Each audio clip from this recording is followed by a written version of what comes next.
you got attached to the project to begin with, and why you were drawn to this story. The script was sent to me, and I just thought it was amazing and thought it was such a wild coincidence that this character is from Cincinnati, Ohio, and I also am from Cincinnati, Ohio.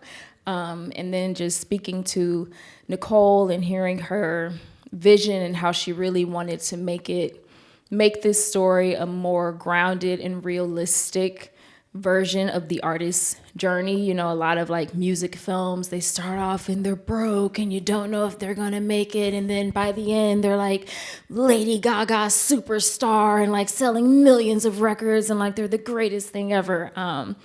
But that's not, usually what the artist's journey is. And I think this film feels a bit more realistic to, kind of the things that most of us wrestle with. So that made me like, I gotta do this. Actually, I was struck by that the second time watching it, being like, they really set you up to, like, you think you're like, and here she is, she's going to compete at the Battle of the Bands, and then she just, like, freaks out and, doesn't plug her guitar in or whatever. And then again, you guys are, like, rehearsing for, you set up several times, and then it's just like, no, sorry. Yeah. But Cincinnati, actually, I was curious, did it feel sort of like your city, like seeing it on the screen? That was honestly really cool, but also I guess kind of added like a little bit of pressure to it of like, I need to make my city like look good. But I was grateful that I got to contribute to the music. So the song, it's cool. In the film, it's called Ghosts of Cincinnati, but post-production, we changed the title to Over the Rhine. I got to really pour my personal experience and relationship with Cincinnati into that song. Over the Rhine is an area in Cincinnati that recently has been heavily gentrified. And so being able to write a song about that and kind of honor my city, but also speak truth to what's happening in the city. So it was things like that, I'm grateful that Nicole and the producers made space for, of like, this is the real Cincinnati. This is what's happening there. Oh, that's really cool. I had no idea you got to sort of participate in some of the music making. Yeah. Can you say more about that? I mean, did you get to sort of witness or be involved in any other parts of that? Oh, absolutely. It was a big part of the first conversations that Nicole and I had. I had to be honest with her of, the Desners were already attached to compose, but we had to have honest conversations about the fact that while Aaron and Bryce are amazing at what they do, they're two white guys in their mid-40s, and I'm a 30-year-old Black woman. So there's a disconnect there in how we might express ourselves musically, what melodies speak to us, what rhythms speak to us. And because this music is supposed to sound like it's coming out of Dandelion soul, I had to have conversations with them of like, we have to make sure that we're honoring the truth of the soul, the spirit, the experience, the culture that Dandelion now exists in, now that she's being portrayed by a Black actress. And so Over the Rhine was definitely one of those songs that came out of that, because it's actually based off of a song.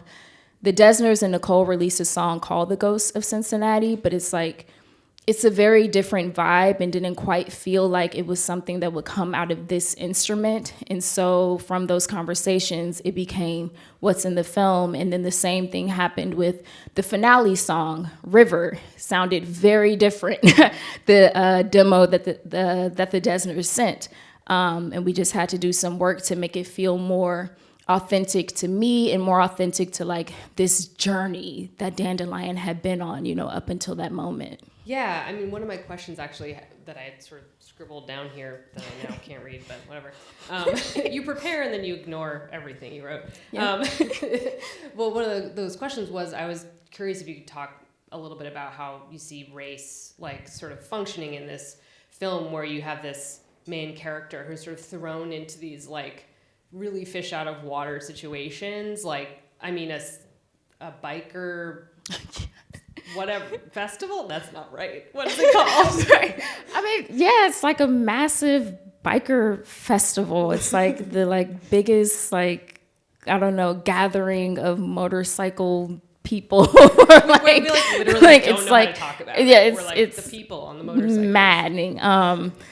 No, it definitely became, once Nicole decided to give me this part, a part of the conversations that we had to have of like Dandelion's trying to exist in a genre that she doesn't really see too many people that look like her doing it.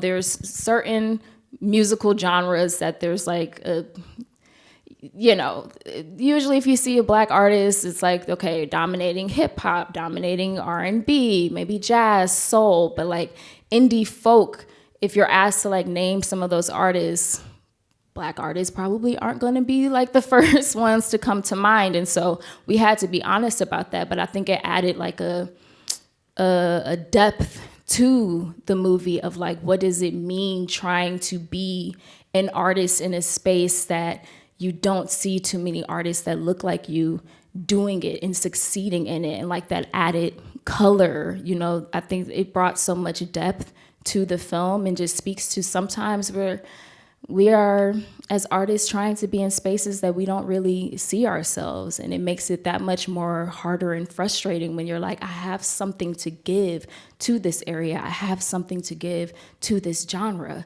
but nobody sees me and thinks that I belong here. Yeah, there was something I noticed too. I don't know if you guys did this intentionally, but I felt like the music that your character was making with Casey was just like very not, it was suddenly it changed when he got in the mix and I was like, I don't know about that guy. This is me doing a review of my reactions. No, but it's amazing because that's definitely something that audiences, have brought up. And I think that part of that happened because the songs that feel more like Dandelion, KiKi had more of a hand in. So the songs that are more like Casey, that's very much so like the Desners, like their sound, the way that they write lyrics, the way that they tell stories in their music. And so I think when all of us came together and space was made for me to pour my own songwriting into the music, you kind of got a sense of like, Dandelion's a little different from what Casey has to offer, but like that's also the cool thing about collaborating with other artists. You get influenced by them, and then you're like, oh, I never thought to write it like that, but that's kind of cool. Or maybe like, when I get back to Cincinnati, I won't do it like that anymore. Yeah, I mean, it felt a little like represented how he kind of took over a little when you guys were together, and then once you're sort of free of him. Well, I think it's like not necessarily taking over, but like Dandelion's trying to figure it out. Like she's like, and I think that's one of the things that feels so real about the film. She is trying to figure it out. She doesn't quite have her voice. So it's like, okay, she meets these other artists and is it supposed to sound like this? No, I like the way that like this melody sounds, but is it quite me? And like, I think that is something that feels even more real about this film, is like we're witnessing her figuring it out.